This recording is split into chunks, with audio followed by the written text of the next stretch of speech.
Hello junior doctor. तो आज हम फिर से आपके लिए लेके आए हैं 10 क्वेश्चन जिसका मेन मोटिव रहेगा, एम रहेगा सरकारी नौकरी। और ये जो है 10 क्वेश्चन प्रत्येक दिन प्रैक्टिस करेंगे। इसमें सारे क्वेश्चन और इम्पोर्टेंट है। आज हम एक नया मॉडल पेपर लेके आए हैं जिसमें 100 क्वेश्चन होंगे। ठीक, इसमें से प्रत्येक दिन 10 क्वेश्चन करेंगे। तो आज हम फिर आपके लिए अगला 10 क्वेश्चन लेके हाजिर हुए हैं और इसका आंसर देखेंगे। जैसा कि आप जानते हैं, पहले वाले वीडियो में आपको ये क्वेश्चन प्रोवाइड कराए थे और बताए थे कि इसका आंसर कमेंट करने के लिए। बहुत सारे जूनियर डॉक्टर ने इसका आंसर दिया था। तो चलिए देखते हैं क्वेश्चन क्या है और देखते हैं इसका आंसर क्या होगा। जिनका जिनका सही होगा उसको दिल से मेरी तरफ से थैंक्स। और इसी तरह से हमारे चैनल में जुड़े रहिएगा, बने रहिएगा। तो चलिए वीडियो को शुरू करते हैं। आज के वीडियो में हम 41 से लेकर 50 तक के क्वेश्चन डिस्कस करेंगे। तो चलिए पहला क्वेश्चन देखते हैं। 41 लिखा है, दंत चिकित्सा प्लंक और मसूड़े के सूजन को कम करने के लिए आमतौर पर किस एंटीसेप्टिक का उपयोग किया जाता है। यहाँ प्लंक सूजन का बात कर रहा है, ठीक, यानी जिंजीवाइटिस का बात कर रहा है यहाँ पे। तो इसमें से कौन सा एंटीसेप्टिक का यूज किया जाता है जिंजीवाइटिस में और प्लंक को रिड्यूस करने के लिए। जिंजीवाइटिस होता है क्या, इसमें मसूड़े क्या होता है, फूल जाता है, ठीक, और सूजन हो जाता है। तो यहाँ तीनों के तीनों जो दिया है ABC, ये तीनों क्या है, एंटीसेप्टिक है इसमें से, जबकि डी एंटीसेप्टिक है नहीं। तो हम तीन को पहले दे, डी तो ऐसे खत्म हो गया। तो पहला सी ऑप्शन जो है क्लोरोहेक्सिडिन। क्लोरोहेक्सिडिन जो होता है ये क्या होता है, ये एक तरह का क्या होता है, माउथ वॉश होता है जिसका उपयोग क्या जाता है, प्लंक को रिड्यूस करने में और जिंजिवाइटिस को कम करने के लिए उपयोग किया जाता है, ठीक। ये बैक्टीरिया को भी किल कर देता है, माइक्रो ऑर्गेनिज्म जो होता है उस सबको भी मौत से किल कर देता है और साफ कर देता है, ठीक। तो ये क्या कहता है,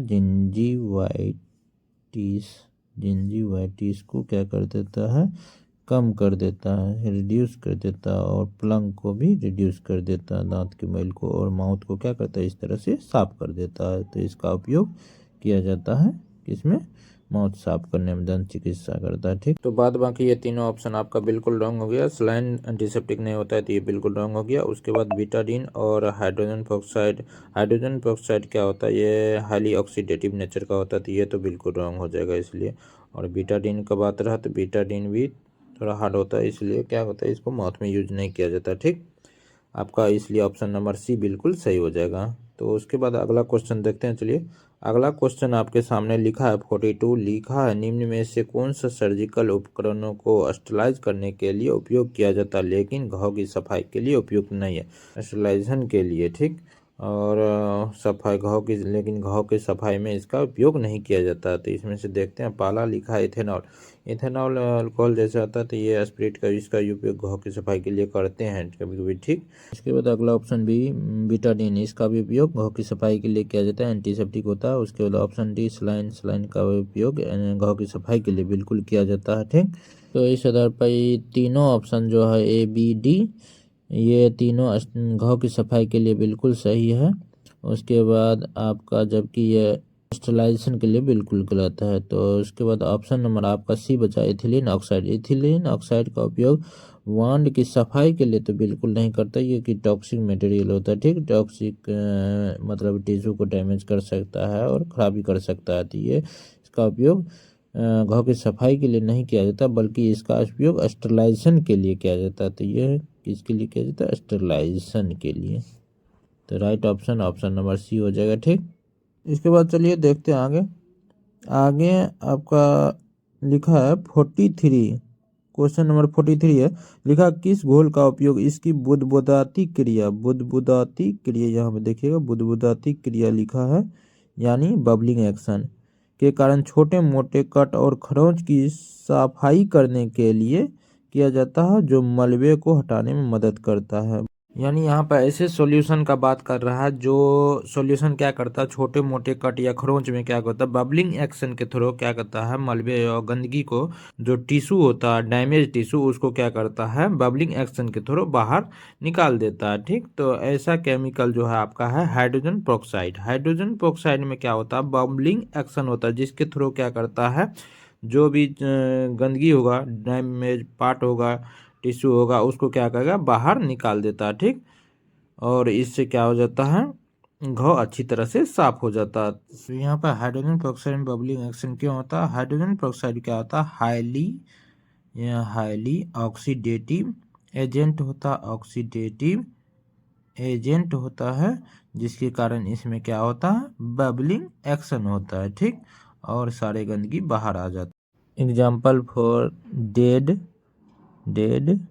टिश्यू, ये सब बाहर आ जाते हैं, और साथ ही साथ जो बैक्टीरिया होता है उसको भी क्या करता है, किल कर देता है। तो ऑप्शन नंबर बी आपका बिल्कुल सही है, हाइड्रोजन पेरोक्साइड। जबकि option number A isopropyl alcohol यानी एस्पिरिट की बात कर रहा था, इसमें बबलिंग एक्शन नहीं होता, ठीक, लेकिन ये एंटीसेप्टिक होता है, तो ये ऑप्शन गलत है। उसके बाद आयोडीन सॉल्यूशन, ये भी ऑप्शन गलत है, क्योंकि इसमें बबलिंग एक्शन नहीं होता पर एंटीसेप्टिक है। उसी तरह क्लोरोहेक्सिडिन, ये क्या है, माउथ वाश है, ये भी एंटीसेप्टिक है पर इसमें बबलिंग एक्शन नहीं होता, तो ये तीनों आपका गलत है। जबकि option number B hydrogen peroxide बिल्कुल सही है, तो इसका right answer option number B hydrogen peroxide हो जाएगा। उसके बाद आगे चलते हैं, तो आगे देखते हैं। आगे क्वेश्चन लिखा है 44, लिखा है उत्तक क्षति पहुंचाए बिना घाव को साफ करने और कीटाणु रहित करने के लिए किस रासायनिक घोल का उपयोग किया जाता है, ठीक। घाव की मोल रहा है कि क्षति पहुंचाए, घाव में कोई वॉन्ड में किसी भी तरह का क्षति नहीं पहुंचना चाहिए, और ये क्या होना चाहिए, डिसइंफेक्टेड वॉन्ड हो जाना चाहिए, यानी इन्फेक्शन जो खत्म हो जाना चाहिए। तो ऐसा कौन सा केमिकल है, चारों में देखते हैं। पहला ऑप्शन जो है आपका अल्कोहल है, और दूसरा बीटाडीन, और तीसरा नॉर्मल सलाइन, चौथा हाइड्रोजन पेरोक्साइड। तो हाइड्रोजन पेरोक्साइड यहाँ चौथा ऑप्शन बिल्कुल गलत है, क्योंकि ये क्या होता है, हाईली ऑक्सीडेटिव नेचर का होता है, जो ऊतक को क्षति पहुंचाता है। अल्कोहल भी यहाँ पे क्या क्षति पहुंचाता है, ठीक। बीटाडीन से भी क्षति हो सकता है घाव में अल्कोहल का, लेकिन नॉर्मल सलाइन ये बिना किसी क्षति के घाव को अच्छी तरह से साफ कर सकता है। नॉर्मल सलाइन किसी तरह का इसमें केमिकल नहीं होता, तो ये क्या करता है, अच्छी तरह से घाव को स्टेराइल करता है, साफ कर देता है, ठीक। तो आपका सी ऑप्शन बिल्कुल सही हो जाएगा, ठीक, नॉर्मल सलाइन। इसके बाद अगला क्वेश्चन आपके सामने है 45, लिखा है निम्नलिखित में से किसका उपयोग मौखिक बैक्टीरिया को कम करने के लिए एंटीसेप्टिक माउथ वाश के रूप में किया जाता है। तो पहला ऑप्शन यहाँ क्लोरोहेक्सिडिन। तो अभी क्लोरोहेक्सिडिन की पर ही बात किए थे। क्लोरोहेक्सिडिन क्या होता है, एक तरह का माउथ वाश होता है जो एंटीसेप्टिक भी होता है और बैक्टीरिया को एंटीसेप्टिक होता है। तो ये क्या करेगा, बैक्टीरिया को क्या कर देगा, खत्म कर देगा, ठीक। क्योंकि अभी तुरंत ही बताए थे कि ये क्लोरोहेक्सिडिन प्लेक PLAQUE प्लेक को क्या करता है, रिमूव कर देता है। जो दांतों के अंदर जो कसैया लग जाता है, छठी में बोलते हैं आप लोग कसैया, उसको क्या करता है, गंदगी को रिमूव कर देता है। साथ ही साथ जिंजाइटिस को भी खत्म कर देता है, ठीक। तो राइट ऑप्शन आपका क्लोरोहेक्सिडिन ही इसका हो जाएगा, ठीक। आइसोप्रोपाइल अल्कोहल यानी स्पिरिट का बात करें, ये माउथ वाश में यूज नहीं किया जाता, क्योंकि इसमें अल्कोहल होने के कारण ये खराबी कर सकता है, ठीक, टिश्यू डैमेज कर सकता है। उसके बाद हाइड्रोजन पेरोक्साइड, ये भी हाईली ऑक्सीडेटिव नेचर के होने के कारण ये भी यूज नहीं करते हैं। उसके बाद नॉर्मल सलाइन, तो ये तो एंटीसेप्टिक है ही नहीं, तो ये ऑप्शन बिल्कुल गलत हो गया, इसलिए राइट ऑप्शन ए हो जाएगा, ठीक। इसके बाद अगले क्वेश्चन पर चलते हैं। तो अगला क्वेश्चन आपके सामने है 46, लिखा है इन्फ्लामेशन यानी सूजन को कम करने के लिए कौन सी दवा उपयोगी है। तो which medicine is useful to reduce inflammation. Inflammation को कौन रिड्यूस करता है, यानी एंटी इन्फ्लामेटरी ड्रग का बात कर रहा है यहाँ पे। Anti inflammatory drug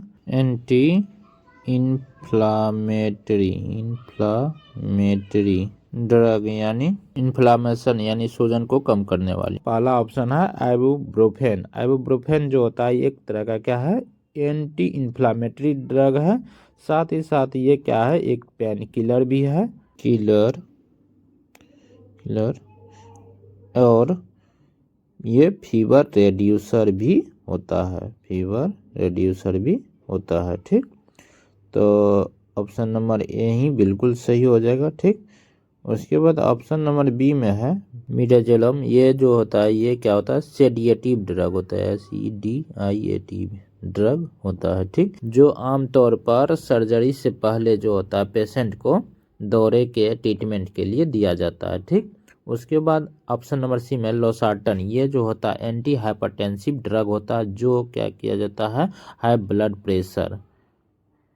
blood pressure के कंडीशन में इलाज करने में दिया जाता है, ठीक, उच्च रक्तचाप में।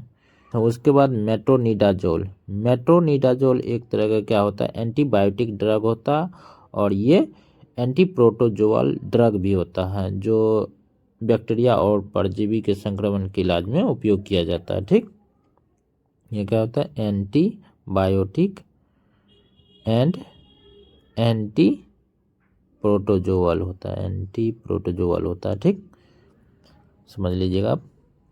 तो इसका नीचे वाला तीनों ऑप्शन क्या हो जाएगा? रॉन्ग हो जाएगा। ठीक, डी सी बी तीनों रॉन्ग हो जाएगा और ऑप्शन नंबर ए बिल्कुल सही हो जाएगा। ये एंटी इन्फ्लामेटरी ड्रग होता है। साथ ही साथ इसका उपयोग किस में किया जाता है? आर्थराइटिस में किया जाता है, मांसपेशी के दर्द, सिर दर्द और सूजन इत्यादि में किया जाता है। ठीक, उसके बाद अगला क्वेश्चन देखते हैं। अगला क्वेश्चन 47 लिखा है, कौन सी दवा लूप डायूरेटिक होता है? लूप डायूरेटिक क्या होता है उसके बारे में समझते हैं पहले। लूप डायूरेटिक ड्रग जो होता है ये क्या करता है? किडनी पर प्रभाव डालता है। किस पे? किडनी पे इफेक्ट डालता है। ठीक, और जो शरीर से जो होता है हाईली वाटर होता है, हाईली नमक होता है, साल्ट होता है, उसको बाहर निकालने का काम करता है। वाटर का मतलब H2O, साल्ट यानी NaCl, नमक का बात कर रहा है, यानी इसको क्या करता है? शरीर से बाहर निकाल देता है। ठीक, और ये दवाई जो होता है मुख्य रूप से high blood pressure HBP, high blood pressure, heart failure या एडिमा जैसे स्थिति के इलाज में ये ड्रग उपयोगी होता है। कौन सा? Loop diuretic drug. ठीक, तो ऑप्शन नंबर तो ए ही सही है। ठीक, आगे भी ऑप्शन देख लेते हैं। ऑप्शन नंबर बी में लिखा है मेटफॉर्मिन। मेटफॉर्मिन जो होता है ये एंटी डायबिटिक ड्रग होता है। एंटी डायबिटिक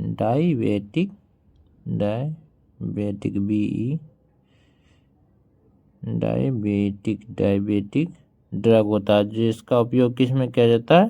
डायबिटीज के ट्रीटमेंट के लिए किया जाता है। ठीक, उसके बाद अगला ऑप्शन है एस्पिरिन। एस्पिरिन का उपयोग किस में किया जाता है? एस्पिरिन जो होता है एक तरह का पेन किलर होता है। ठीक, और ये एनाल्जेसिक यानी पेन किलर एनाल्जेसिक बात कर रहा, जो क्या करता है? पेन को रिलीव करने में यूज किया जाता है। ठीक, और साथ ही साथ ये एंटी प्लेटलेट ड्रग है, जो क्या करता है? रक्त को पतला करने और दर्द में राहत दिलाता है। ठीक, उसके बाद ऑप्शन नंबर डी में है डाइक्लोफेन। डाइक्लोफेन भी एनाल्जेसिक ड्रग है, यानी पेन किलर ड्रग है, जो क्या करता है? दर्द से राहत दिलाता है। ठीक, और ये साथ ही साथ क्या है? एंटी इन्फ्लामेट्रिक ड्रग भी है। एंटी इन्फ्लामेट्रिक ड्रग भी है, जो इन्फ्लामेशन को भी क्या करता है? कम करता है। ठीक, तो आपका ऑप्शन नंबर डी गलत हो जाएगा, बी सी दोनों गलत हो जाएगा, तो ऑप्शन नंबर आपका ए बिल्कुल सही हो जाएगा इसका आंसर। ठीक, इसके बाद चलिए आगे चलते हैं।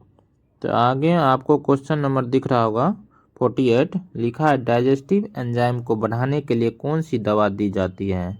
डाइजेस्टिव एंजाइम यानी यहाँ फूड के डाइजेशन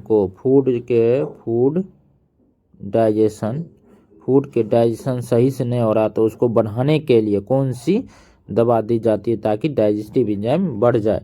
तो पहला ऑप्शन यहाँ है पैनक्रियाटिक लाइपेज। पैनक्रियाटिक लाइपेज जो होता है एक तरह का मेडिसिन होता है, जिसमें क्या होता है? जो भी डाइजेस्टिव एंजाइम होता है जैसे लाइपेज, एमाइलेज और प्रोटीएज होता है, ये सारे एंजाइम को क्या करता है? इंक्रीज कर देता है, ताकि डाइजेशन सही से होने लगता है और इंक्रीज हो जाता है डाइजेशन। ठीक, तो ऑप्शन नंबर आपका ए ही सही है। उसके बाद बी में देखिए, ये क्या है? इंसुलिन। इंसुलिन तो ब्लड ग्लूकोज का लेवल जो होता है उसको क्या करता है? मेंटेन करता है। ठीक है, ब्लड शुगर को मेंटेन करता है। उसके बाद आपका जो है सी में है क्लोरोक्विन। क्लोरोक्विन एक एंटी मलेरियल ड्रग होता है। क्या होता है? एंटी मलेरियल ड्रग होता है, जो मलेरिया को क्या करता है? कंट्रोल करता है। ठीक, उसके बाद है फ्यूरोसामाइड। फ्यूरोसामाइड जो होता है एक ड्रग है, जो क्या करता है? बॉडी से जितना भी अतिरिक्त वाटर होता है और साल्ट होता है उसको बाहर निकालता है। अभी तुरंत बताए थे, चलिए देख लेते फिर से। यहाँ आपको दिख रहा होगा 47 का एम लिखा फ्यूरोसामाइड। ये किडनी पर प्रभाव डाल के क्या करता है? बॉडी से जितना भी वाटर होता है अतिरिक्त जो बचा हुआ है नमक को, इसको बाहर निकाल लेता है। बीपी को क्या करता है? पी हो जाता है, उसको क्या उसमें यूज किया जाता है, ताकि जो भी ज़्यादा प्रेशर हो ब्लड का उसको नॉर्मलाइज कर सके। ठीक, और हार्ट फेलियर को भी कंट्रोल करता है, साथ में एडिमा को भी। ठीक, तो आपको क्लियर हो गया होगा फ्यूरोसामाइड के बारे में। इसके बाद चलते हैं फिर अपने क्वेश्चन पे। क्वेश्चन नंबर हम कहाँ देख रहे थे? 48 में लास्ट ऑप्शन था फ्यूरोसामाइड। तो इस तरह से फ्यूरोसामाइड जो होता है क्या होता है? तो ये एक क्या है, लूप डायूरेटिक ड्रग है, लूप डायूरेटिक ड्रग है। तो ऑप्शन नंबर डी बिल्कुल गलत हो गया, सी भी बिल्कुल गलत हो गया, ऑप्शन नंबर बी भी बिल्कुल गलत हो गया। तो ऑप्शन इसका ए बिल्कुल सही हो जाएगा। ठीक, इसके बाद अगला क्वेश्चन है 49, लिखा है ड्रेसिंग हेतु उपकरण है, इंस्ट्रूमेंट ऑफ ड्रेसिंग। ड्रेसिंग उपकरण ए में लिखा है स्पंज होल्डर। तो स्पंज होल्डर ड्रेसिंग उपकरण होता है, बिल्कुल सही है। ठीक, उसके बाद टूथ फॉर्सेप, ये भी बिल्कुल सही है। उसके बाद सीजर, सीजर भी बिल्कुल सही है। तो तीनों ऑप्शन बिल्कुल सही है, 1 2 3। ठीक, तो ऑप्शन नंबर डी इसका बिल्कुल सही हो जाएगा। ठीक, इसका right answer option number D हो जाएगा। उसके बाद 50 का क्वेश्चन लिखा है what does not happens in the digestive system. पाचन तंत्र में क्या नहीं होता। तो पाचन तंत्र में इसोफेगस, इसोफेगस बिल्कुल होता है, स्टोमक बिल्कुल होता है, लैरिंक्स नहीं होता है। देखिए यहाँ पे ये जो होता है माउथ हो गया। ठीक, ये माउथ बनाया, माउथ से जुड़ा रहता है इसोफेगस, माउथ कैविटी से अंदर जाता है इसोफेगस। इसोफेगस जो होता है फूड पाइप भी बोला जाता है जिसको।